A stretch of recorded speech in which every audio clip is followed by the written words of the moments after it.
Eh,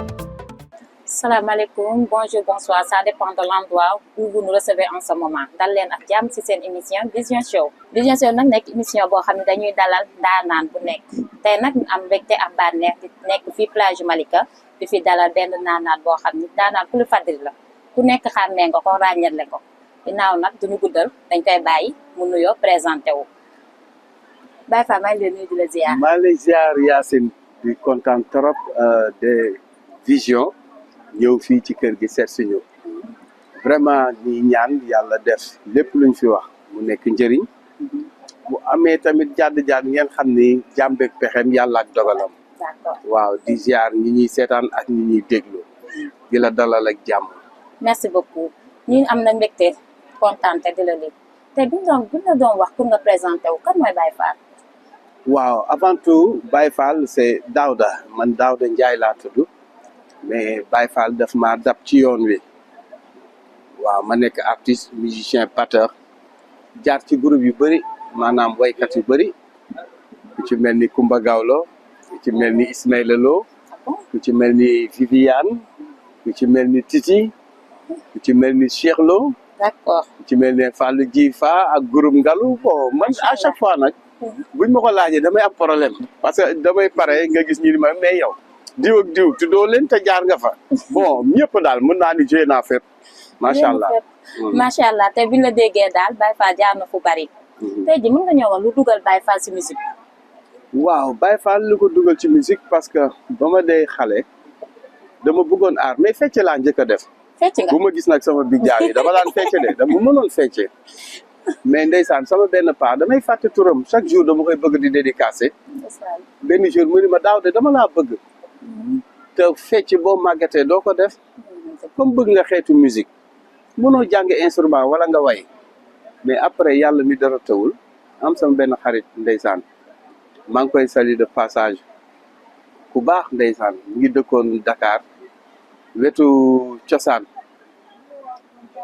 Ousseynou Mbaye waaw mi ngi fay land léegi bon moo ma jàngal batterie parce que dama ko doon gis ni mu doon joué affaire bi neex ma ci laa commencé di jàng batterie. kon batterie nga daan joué. waaw batterie mooy suma instrument. moo doon fes instrument te comme ni nga ko waxee jaar nga si groupe yu bari.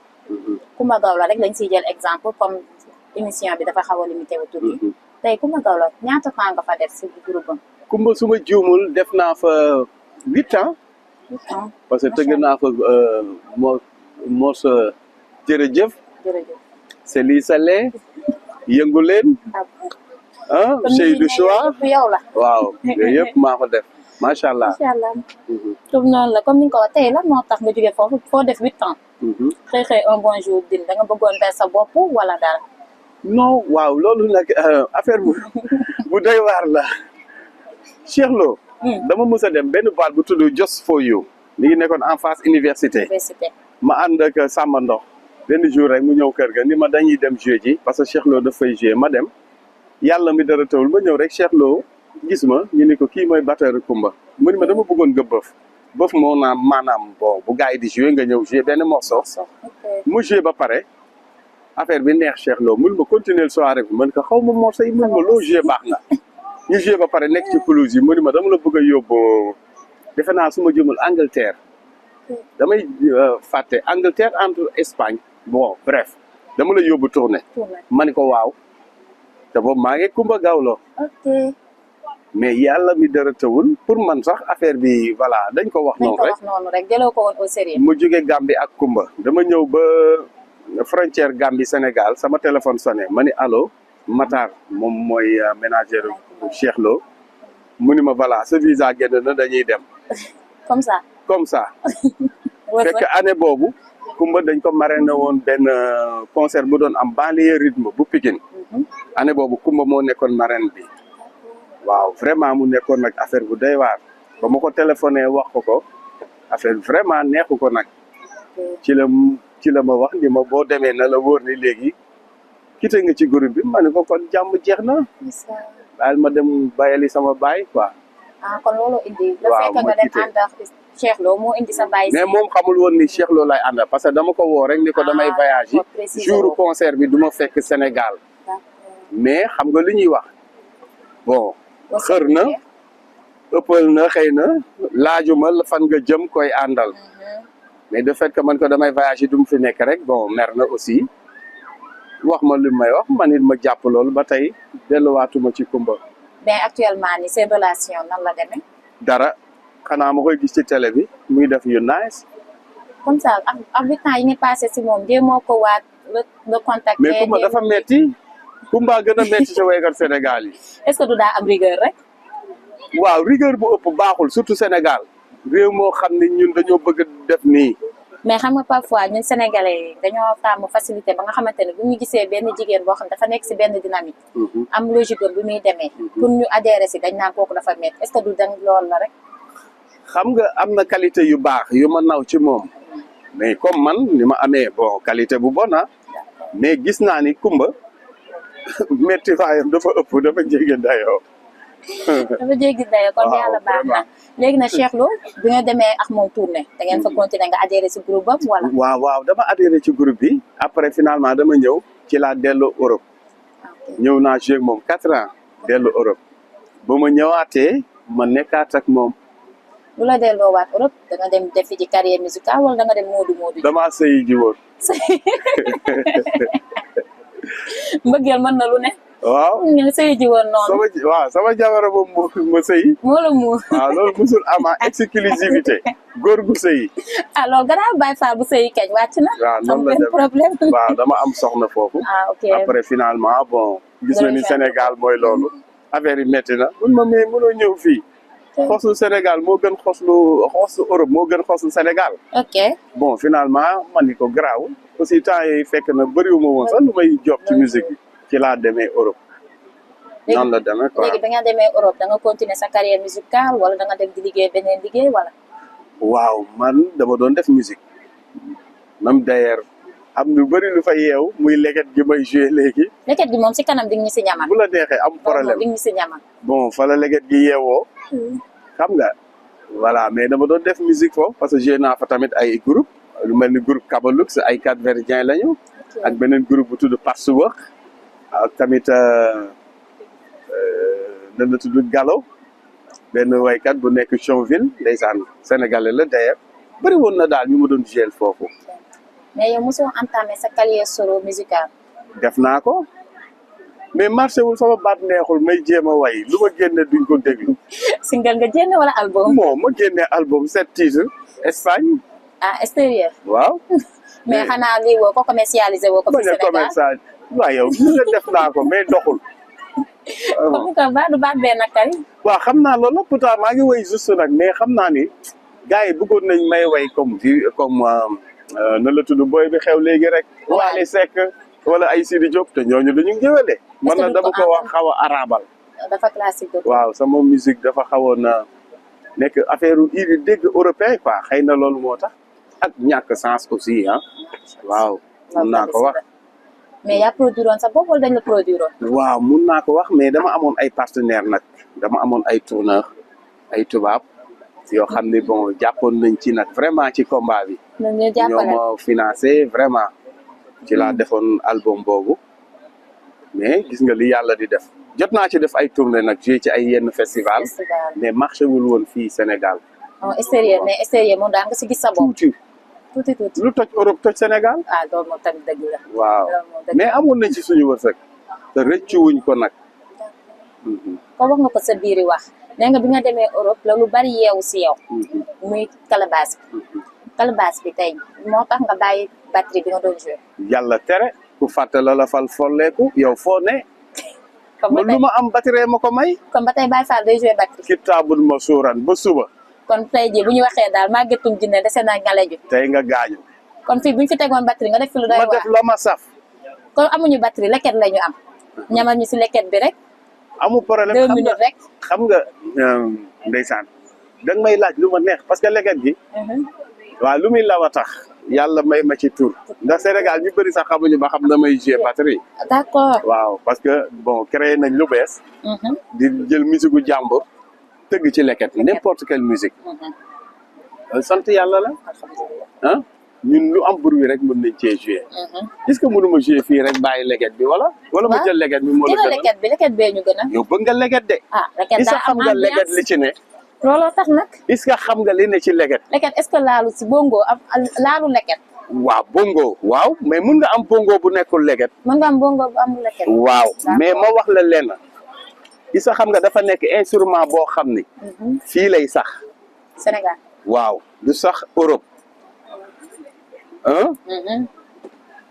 ba pare day am buy sax ci kaw am buy sax ci suuf. buy sax ci kaw ak buy sax ci yow nag tey moom xaw ma ko si woon. buy sax ci suuf laa lay tëggal damaa bëggal say mbir law. télé bi màgg ca kaw. cib ñoo ko fi am comme ni ngeen ko xamee rek. yéen a ngi seen émission Vision Show. tey ñu dalal fi Baye Fall. ndeysaan léegi nag dañ koy bàyyi mu ñamal ñu tuuti si leket bi ñu dellu si waat si suñu émission.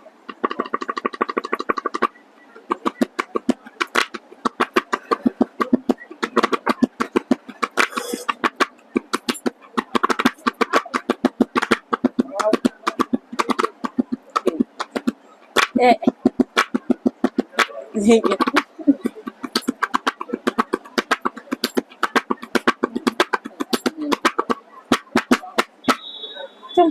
macha allah. merci beaucoup ñoo ko gisandoo. lii ni ngay joué du jàpp sa loxo yi.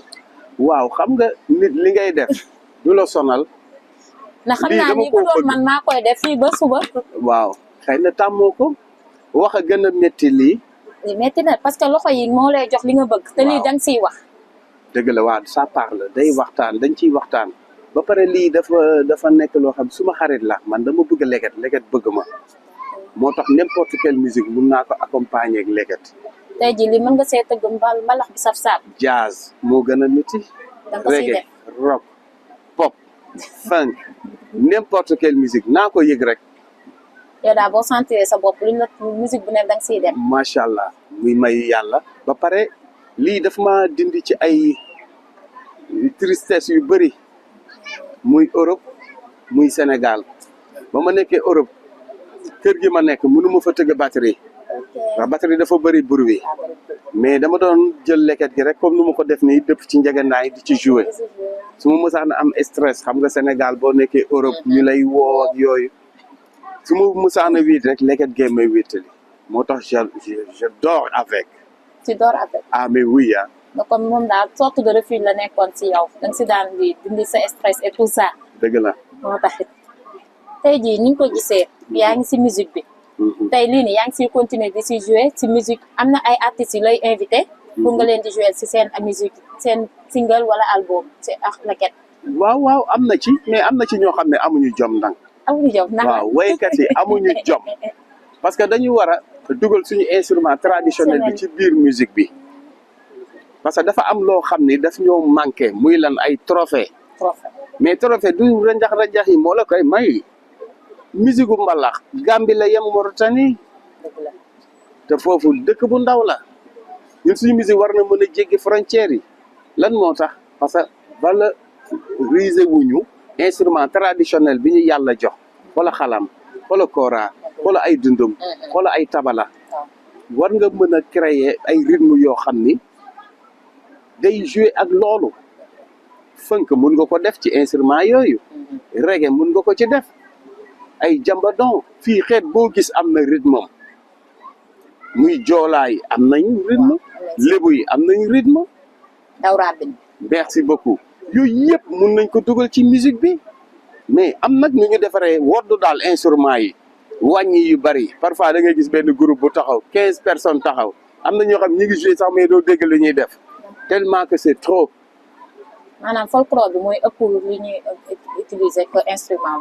voilà mun nañ ko wax moo tax musique dafa war a am risque bi mooy lan mais tey damay def album mais pourquoi pas ma jël benn kora naa ci boole xalam def benn leket beneen morceau ma jël guitare def benn batterie def benn tama looluy risque bi mais fii nuróo bi daf fee bëri boo dégloo Sidi Diop déglu nga Wally déglu nga Pape Diouf déglu nga ñeneen mais ba kañ ba pare di rêver ay trophée dina yéex a ñëw kon daal dañoo dese am li nekk ay professionnalisme. non c'est pas que duñ ay professionnel dañoo topp li nga xam ne moom mooy jar te musique mooy li ma la wax dafa war a am risque da nga war a innover xam nga tey jii maa ngi def loo xam ni dama koy njëkkee ci man damay jël musique u jàmbur ñëw tëgg ci leget pourtant ba ñuy togg morceau ba amul leget mais ça sort super bien pourquoi duma am xel ma ni waa mais lii nii naa ko jéem a def base morceau bu bees bu may def au lieu que ma xaar ba génne ko Baye Fall ñëw indi legetam di ci jouer maanaam comprendre merci loolu mooy affaire bi mais am nañ ay professionnel nag ay nit yu mën musique mais duñu def recherche bi si war merci risque bi ak recherche bi manqué na noonu tuuti wanoon nag parce que nee na musique day la recherche mooy li ñuy wax rek comme ni nga ko waxee rek tey jii gis nañ ni que ni fiñ la fekk si nii mooy plage Malika nga dalal ñu si sa restaurant tey da nga bàyyi musique bi carrément daal di dugg si affaire restauration bi wala non bàyyiwuma musique mënuma bàyyi musique pareeguma bàyyi musique waajaguma ko mu toll ni daal sampu nga si musique bi dafa am loo xam ni dañ ko war a xam kaña su bëggee gudd fan day bëri pax Covid ba mu ñëwee bëri na ay artistes yu xiif bëri na artistes yu jouetul man avant Covid xalaatoon naa ni Sénégal bu ma fa doyee toog dinaa créer loo xam ni dinaa ci jàpp bu musique doxul mu mën ma may lu ma dundee nekk porte de secours comme man damaa bëgg lekk moo tax nag ma créer restaurant di jaay lekk Ndiobène yaa ngi lay déglu de amul problème dañ may comprendre ñoom fii la ñuy añee baa ñu fii reere ñoo fi ëpp loolu daal moo ma indil idée ma ubbi suma restaurant toog fii nag di jaay di xaar yàlla su musique doxee ñu musique ko bu musique doxul ñu defar c'est bon yeeg lakk jën yeeg ceebu jën yi ñoom bu ñuy jël noonu gis nañu jën yu baax jën yoo xam ne tarkaala dama siiseen yee mbayeen yi baal nag mais li ma gis rek laa wax tey jii fii restaurant kese la wala dafa restaurant plus auberge la wala bar plus bar astafurlah waaw bëri na nag ñu koy wax dama lay comprendre xëy na sax mun na am nga dégg ko man fii lu ne dégg naa ko Baye Fall dafa def auberge Baye Fall day jaay sangara Baye Fall day jaay drogue loolu noonu moo déggoon xam nga ñun tey ji dañ fiy toog en tant que ñun présentatrice mais suñ fi toogee am opportunité jàkkaarloo ak yow c'est l'occasion pour que yow nga mën a wax li nekk si yow nga éclaircir te lii sénégalais lambda yi nga xam ne xamuñu carrément kan mooy Baye Fall ak lan moo tax mu tijji fii ak fii lu fi nekk xam nga lu may def nii lay def jàkkaarloo àdduna dama bëgg ngeen déglu ma man Daouda laa tudd sant Ndiaye yàlla dimbali ma 1999 laa njëkk a dem Europe mu neex a jaayee drogue neex a jaayee sàngara neex a jaayee sax loolu ñuy wax ay jigéen ak yooyu ndax am na ñu ko fay def nekkul sama yëf sama yaay di jullit sama baay di jullit kon Malika gii nga xam ne amuñu lu dul géej gii du fi ñëw di defi auberge dama bëgg nag ngeen yeewu man artiste la sama métier musique ma mun na ma may lu ne bu dee trophée liggéey naa lu ma ko jox ci wàllu musique bu dee tukki naa bu dee xaalis yàlla mayoon na ma ko ci musique ba léegi nag maa ngi suturu aw ma dara mais yàlla teral na ma lan laay uti auberge di jël xaalis bu bon lan laay jaay sàngara di jël xaalis bu bon lan laay loué ay néeg lii nga gis ni boutique moo fi nekk ak magasin ak néeg boo xam ni fa laay fanaan ndax sama bagage yi aw ma ku ma ko dencal wóoluwuma kenn ndax lu ne daj naa ko fii ci plage bi ma bëgg nag ngeen gëm yàlla nit booy wax da ngay wax lu la wér lu la wóor occasion la rek ma wax ko ku koy xalaat nag di wax moo tax ñu dugg si continuer leen di ko wax yàlla di ma bindal ay tiyaaba mais man du ma def yu bon comme ni ngeen ko déggee Baye Fall wax na leen que ni fii li fi nekk daf ko tijji ngir daan dooleem amul dara loo xamante ne lu dagan la lu daganul loo xam ne diine may ko mu ko fii def ngeen xamee ko noonu tey lii bi yaa ngi si gis sa bopp waaw maa ngi ciy gis sama bopp mais waa mairie bi may ñu ma gis sama bopp waaw parce que loolu dégg naa que ni dañ leen fi bëgg a jële lan moo waral lool waaw bon dama lay wax nag waxuñu dañ ñu fiy jële ci lu ñu wax parce que nit da ngay wax lu la wér ndañ ñu ne dañoo bëgg a daane lépp defaraat ay yoon ngeen daajaat te buñ ko nangoo bii mooy 3e fois bi bu njëkk bi dañ ko defoon pour ñu bàyyi yoon mooy mbedd bi séparé fi ñuy lakkee jën ak ci biir fi ñuy féexloo bon ñu dajji puus beneen bi ay tuyau lañ doon jàllale ñu dajjiwaat puus bii ñu ne nañu wàccee lépp ma ni leen nag du fi amee.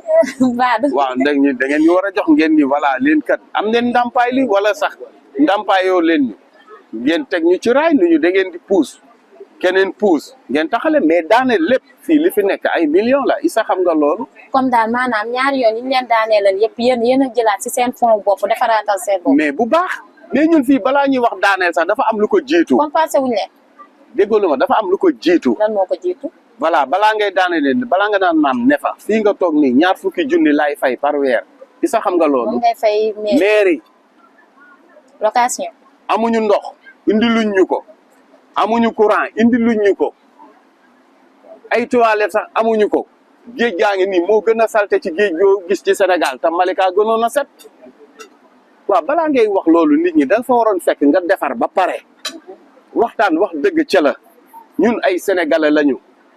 su ma juddoo woon Malika dama ciy fier mais man Fass laa juddoo màggee Médina Lenxaliko Colobane màggee Yëmbal fii su ma mosaan a jóg Europe damay woo sama gars yi ñu ñëw fi sorti may rêvé su ma demee comme auberge yi jeex na mu ubbi fay restaurant fii maa fi njëkk a def transat fii maa fi njëkk a indi écran géant ci géej gi ci lu ma fekkee maa fi njëkk a def festival bu duré une semaine ñun defar dëkk bi moo ñu ñor pas dundee dëkk bi na leer nañ ñu jàppale ñu liggéey fii buñ fi waree toog nañ fii toog buñ fi waree jóge ñu teg ko ci yoon.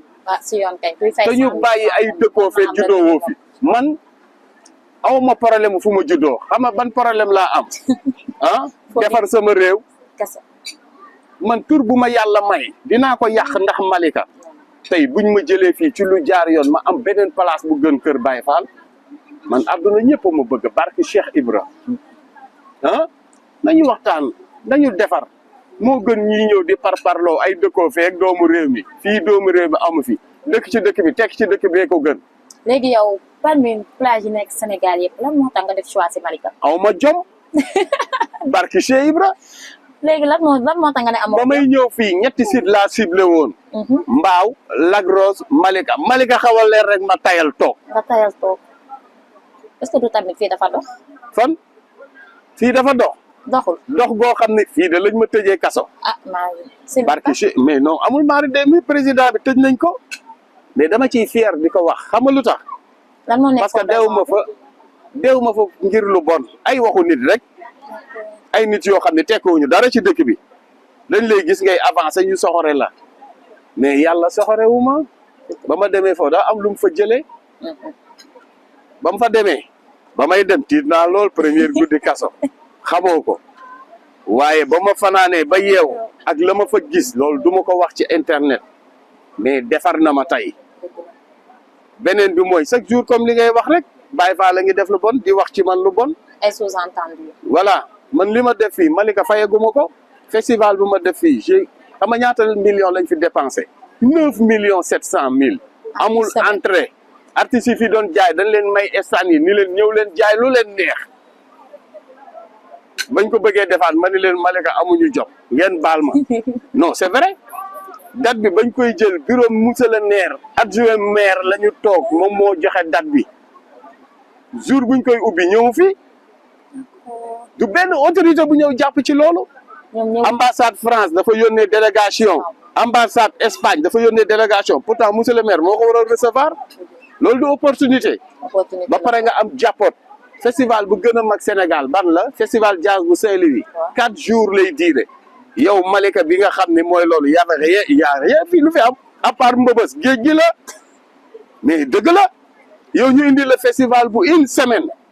bu doo ñëw taxaw def ko sa bulletin municipal ñu xam ni lii mooy affaire bi Sénégal ba mu daj amul woon loolu nañu waxante dëgg quoi ñun defar moo ñu tax a jóg mais du ay parparloo du ay lii tey bañ ma waxee ni ma année bi da nga koy defaat ma ni leen yii coono gi ma ci daj doy na. tey ñan ñoo yóbbu ko yëmbal sax laa bëgg nii incha allah. da ngay décentraliser rek peut-être que ni. moo ma gënal waaw nañ dem léegi lan yëmbal moo tax Malika fii parce que problème autorité yi la wala yow yaa amatu courage def Malika dara. man ba tey dama am courage parce que Malika ci Sénégal la bokk. mais nag fii la ñu siégé man bu ma sañoon Malika yi gën fépp xam nga lu tax parce que ñun xamuñu Malika xamuñu Dakar xam nga lu ñu xam defar réew mi ndax fii nii du waa Malika ñoo fii ñëw fii xeet yépp fii ñëw mais nag site bi fii la ne ndax lu ñuy wax boo duggee ci gaal da ngay ñaan gaal gi mucc mais bul ñaan mucc bu gaal gi muccee di nga mucc looloo tax nag mujj soñoon Malika luy baax fii lay nekk luy neex fii lay nekk waaye nag malheureusement yàqkat yi dafa mel ni ñoo ëpp Malika ñuy defar. mais man sama problème mooy que ni comme li ñuy wax Malika plage la boo xam ne c'est pas autorisé à la baignade. waaw. te tey jii gis na ni que ni ñu bari ngi bu ngeen ñëwee ibbi fii lii teg ko fi nekkul que ni nekk du nekk comme genre influence pour xale yi di gën a mën a ñëw si plage bi nii. parce que tey ku ñëw am foo toog. boo toogee brise bi laal la à tout moment mën nga wàcc ndànk dem sangu te doo xam. waaw mais xam nga lan moo waral loolu parce que fii amul activité. est-ce que faute bi du faute mairie bi ab ba pare tamit gouvernement bi xam nga waxtaan wax dëgg ca la. gis nga Europe dañuy jël ñu ne xoolal da ngay gis fii la ñuy jël mu dem but ba but ba isa xam nga fii guddul littoral Malika bi nii 3 kilomètres de long la fii gars yi di sangoo matul 500 mètres mooy fii ñu nekk nii matu ko mais doo jël benn mbaal wane ni fii kuy sangu fii ngay yem tegal ñu ay poubelle defaral ñu ay lampe indi ay maître nageur di leen fay xaalis def fi ay activité xanaa xamoo activité da lay yóbbaale ba nga xam ne doo tal sax sangu waaye defar leen dëkk bi waaye. comme ngeen ko déggee defar leen dëkk bi mooy loolu ginnaaw que ni Baye Fall mu ñu jénnal nekk si xolam dañ koy bàyyi tuuti mu laalalaat ñu si calebasse bi pour mu mën a. yow nag da nga bëgg leket détendre atmosphère non bu bëgg leket. waaye da nga bëgg leket dafa nekk kon jàngal ma tëgg. yow li ñuy wax moo gën a am solo fu mu toll nii ñëw nii yow boo fi jógee suba ñu daaneel ñu yow fan lañ jëm. doo wax ci loolu. xëy na autorités yi dégg ñu jàppale ñu bañ ñu fay jëlee. tey ji yow message ban ngay lancer autorités yi. lu ma leen di wax daal mooy ñun dañoo bokk ci dëkk bi. am wàll ci dëkk bi. nekk ay artistes nekk ay ambassadeurs représenté Sénégal partout dans le monde. kon war ngeen ñoo jàppale jox leen ni suñu nar ci nag wi. sequ ñun bëgguñu sax ay farfarloo lu ñu bëgg daal mooy teg leen ñu ci raay ñun ba defar jotee dañoo defar isa xam nga fii ba mu fii ñëw am na ñoo xam ne dañuy mer sax ma koy wax ay ñetti mbaar laa fi fekkoon dama koy wax yàlla dimbali ma ni man géej am naa ci njàngat fi ma nekkoon en Espagne boîte bu ma doon jouer pied dans l'eau la idée bii nii foofu laa ko jëlee boîte baa ngi tudd Chiringuito foofu été ba été lay ubbi ma ni man su ma demee Malika plage wala Lac Rose wala Mbao du ma ko def par été dama koy def seddaay tàngaay pourtant idée boobu laa am lii fii boo bëggee fàtt sax ñu naan la yaa ngi fàtt de ay néeg nga fiy def de mais yéen arrêté leen lan ngay mën a investir ay mais yow xoolal géej ñu indi la ay fauteuil yu baax yow xoolal géej fii nii écran géant mi ngi fii ci biir di nelaw fii nii dañ fa war a def podium di jouer concert parce que je suis un artiste am na artistes yoo xam ne dañuy bëgg grand balaa ma yàq sa micro bi. yow loo def baax na. comprendre nga ñun lu ñu bëgg mooy ngeen teg ñu ci raay bu ñu waree toog fii bàyyi leen ñu dalal suñu xel yi ñu eggale suñu yéene autorités yi laay waxal su fekkee waruñu fee toog ngeen ni waroo leen fee toog bind ko ci kër ndax littoral bi ñun ñëpp a ko moom du monsieur le maire du président du policier du gendarmerie. képp kuy sénégalais am ci vision war nga mën a ñëw jaar fi nga war a jaar ñun bañ ko soxlaa dañoo dem ba mairie ñu ne ñu kaay leen toog fii amul tabax ndax suba buñ ko soxlaa ngeen mën fay jóge fii yéen a fi gis tabax waaw doo leen dalal suñu xel yi nag ñu eggali suñu yéene jeunesse su Malika fii nii dañoo waroon di am ay millionnaire di fi yeewoo football beach soccer équipe nationale bi Malika la war a jóge ndax ñun suñu place dafa yaatu fii nii boo dammee bantu saxal ko mu sax lii du tamaate ci booru géej gi la ne ñi nekk ci agriculture buñ leen jàppalee duñu émerger mais duñ ci dugal seen loxo mais boo leen jógee topp waa géej gi xippi leen xool dimbali ñu teg ñu ci raay ñu liggéey eggali suñu yéene ñun defuñu di tatone dañoo xam li ñuy def liggéeyu géej suñu yëf la da ngeen kaa maîtriser bu baax ni ngeen ko gisee comme li ñuy wax rek ku ñu laal li gën a jege si yow nga yëngatu comme nag Baye Fall lii la am moo tax wax na li nekk si moom Baye Fall comme ni nga ko waxee rek génne nga li nekk si yow. génnee gu ma de dama cee cof rek man li nekk ci man daa bëri de. comme nag dañuy dem ñëwaat. aw benn problème comme ni nga ko xamee ni nga ko waxee rek kontaan nañu si dalal bi tey jii suñ la doon wax sa mot de la fin ak lépp loo xamante ne bëgg nga ko jéem rek comme ma fàttali ko laaj comme ni ñuy wax rek nit matul lan lay doon. waaw xanaa di jaajëfal télé bi d'abord.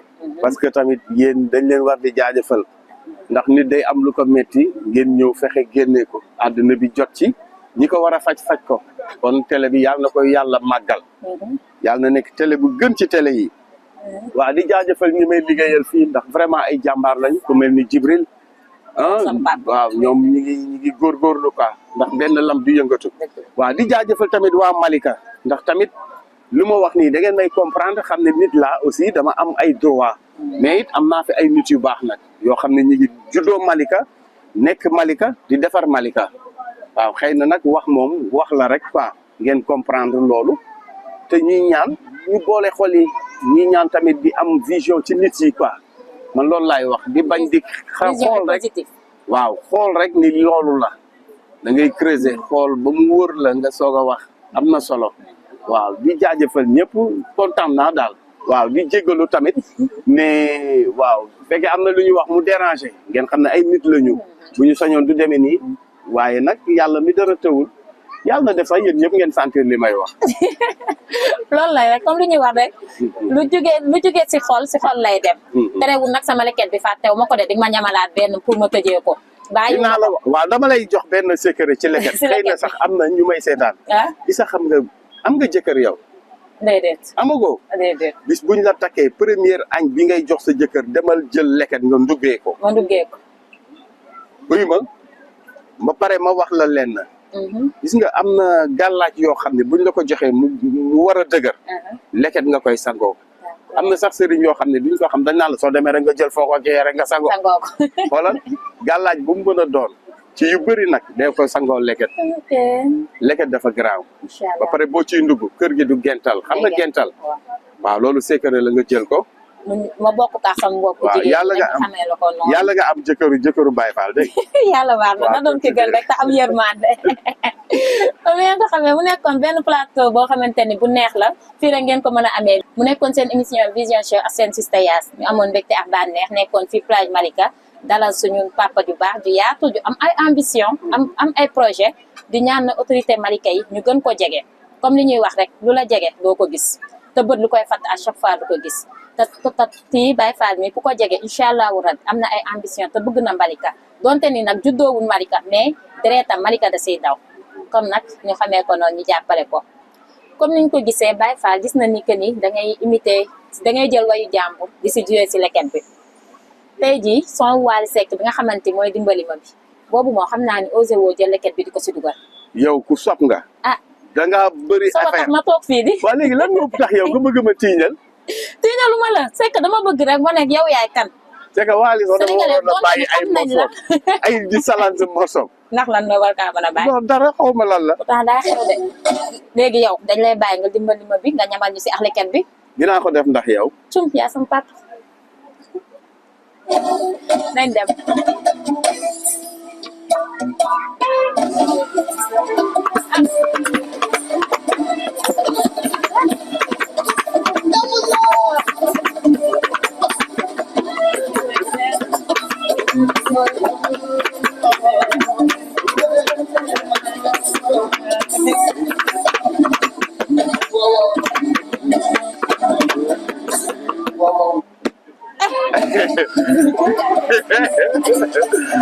mais baax na.